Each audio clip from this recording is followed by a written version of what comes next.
అసలే ఘోర పరాభవం వెంటాడుతోంది. అయినా సరే 40% ఓట్ షేర్ అంటూ కాలర్ ఎగరేస్తోంది వైసీపీ. అయితే త్వరలో జరిగే పెద్దల పోరుకు మాత్రం ఎందుకు వెనుకడుగు వేస్తోంది?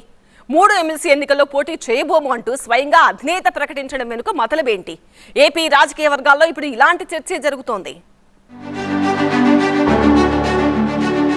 పట్టభద్రుల ఎన్నికలకు వైసీపీ దూరం,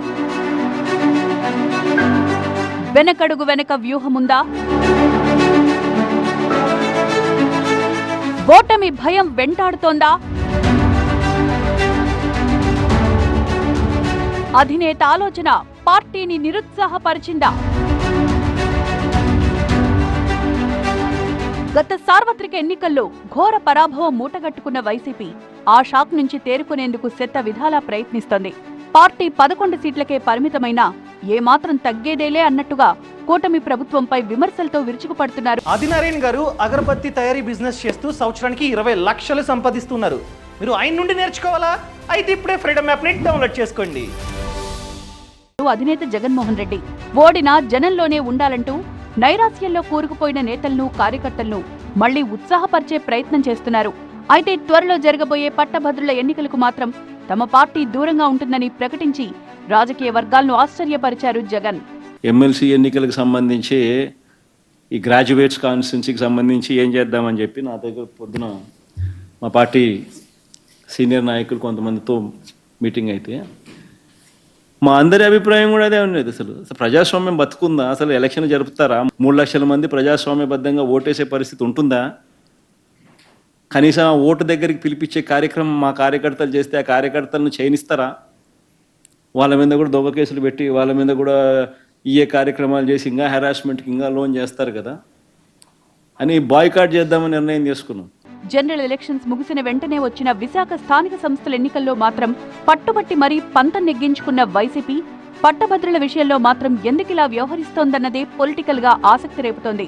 స్థానిక ప్రజాప్రతినిధుల బలం ఉండడంతో విశాఖ ఎమ్మెల్సీ స్థానానికి వ్యూహాత్మకంగా బొత్సను బరిలోకి నిలిపి ఏకగ్రీవంగా గెలిపించుకుంది. అయితే ఇప్పుడు మాత్రం ఎందుకో వెనక్కి తగ్గుతోంది. గుంటూరు, కృష్ణా జిల్లాలకు ఒక పట్టభద్రుల ఎమ్మెల్సీ ఎన్నిక జరగనుండగా ఉభయ గోదావరి జిల్లాల పరిధిలో మరో పట్టభద్రుల ఎమ్మెల్సీ ఎన్నిక జరగనుంది. దీంతో ఈ 2 స్థానాల్లో గుంటూరు నుంచి టీడీపీ తరపున ఆలపాటి రాజా, వైసీపీ నుంచి గౌతమ్ రెడ్డి పేర్లు ఖరారయ్యాయి. మొదటి నుంచి పోటీకి దూరమని చెప్పిన సిట్టింగ్ లక్ష్మణరావు సడన్ గా రేసులోకి రావడంతో త్రిముఖ పోరుగా మారింది. అయితే అనూహ్యంగా పోటీ నుంచి విరమించుకున్నట్లు ప్రకటించారు వైసీపీ అధినేత జగన్. ఒక్క గుంటూరులోనే కాదు, ఉభయ గోదావరి జిల్లా ఎమ్మెల్సీ స్థానంలోనూ పోటీ చేయబోవడం లేదని స్పష్టం చేశారు. ఆయా జిల్లాల్లో పార్టీ నేతలతో చర్చించాకే ఈ నిర్ణయం తీసుకున్నట్లు జగన్ ప్రకటించారు. వైసీపీ నేతలపై అక్రమ కేసులు బనాయించి ఇబ్బందులు పెడుతుండటంతో ఇప్పుడు ఇంటింటికి తిరిగి గ్రాడ్యుయేట్ ఓట్లు ఎన్రోల్ చేసే పరిస్థితి కనిపించడం లేదని జగన్ చెప్తున్నారు. ఇలాంటి పరిస్థితుల్లో పార్టీని బరిలో నిలిపి కార్యకర్తలను ఇబ్బంది పెట్టడం తనకిష్టం లేదన్నది జగన్ చెప్తోన్న మరో ప్రధాన కారణం.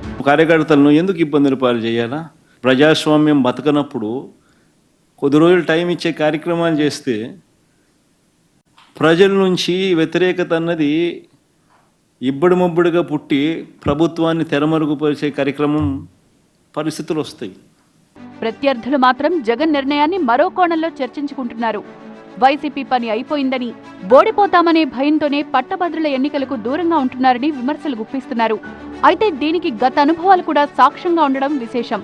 అధికారంలో ఉన్నప్పుడు సైతం ఈ పట్టభద్రుల స్థానాల్లో గెలుపు దక్కించుకోలేకపోయింది వైసీపీ.